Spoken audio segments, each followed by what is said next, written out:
Hello again, dreamer. Welcome back to Soft Thoughts.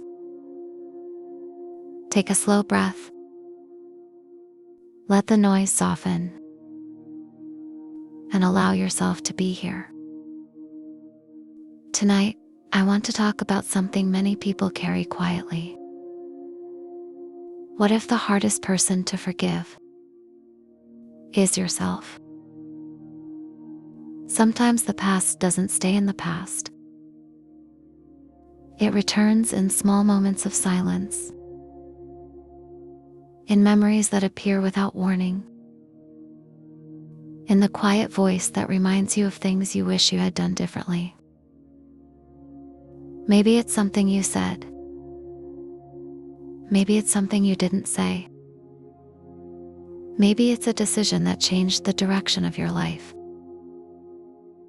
And even if time has moved forward, a part of you is still standing in that moment, still replaying it, still asking questions that have no clear answers. You wonder why you didn't know better, why you didn't see the outcome sooner, why you didn't choose differently. But the truth is something we rarely allow ourselves to consider. The person you were back then did not have the same understanding you have now. They didn't have the same perspective. They didn't have the lessons that time eventually teaches. They were simply navigating life with the knowledge and emotional tools they had at that moment. And that version of you was human. Human enough to make mistakes. Human enough to misunderstand things.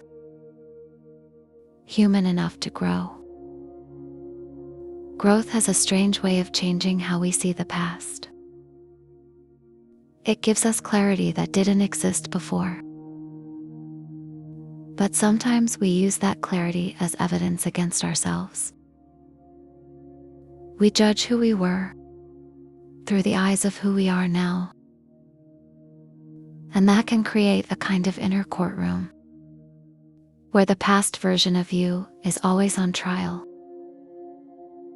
But healing doesn't come from continuing that trial forever. It begins when you realize something important. The fact that you feel regret now means you've already grown. It means your heart has changed. Your awareness has expanded. Your understanding has deepened. The person who made those mistakes is not the same person listening to these words tonight. And maybe forgiveness doesn't mean pretending the past never happened. Maybe it simply means allowing yourself to stop carrying the punishment. Not because your past was perfect, but because your humanity was always real. You were learning. You were adapting. You were becoming who you are now. So tonight, if an old memory visits you, try meeting it with a little gentleness. Instead of asking, "Why did I do that?" Try asking something different. What did that moment teach me? Because sometimes the hardest forgiveness is the one we quietly refuse to give ourselves. And sometimes the healing begins when we finally choose to offer it. Sleep well, dreamer. The person you were was learning how to become you.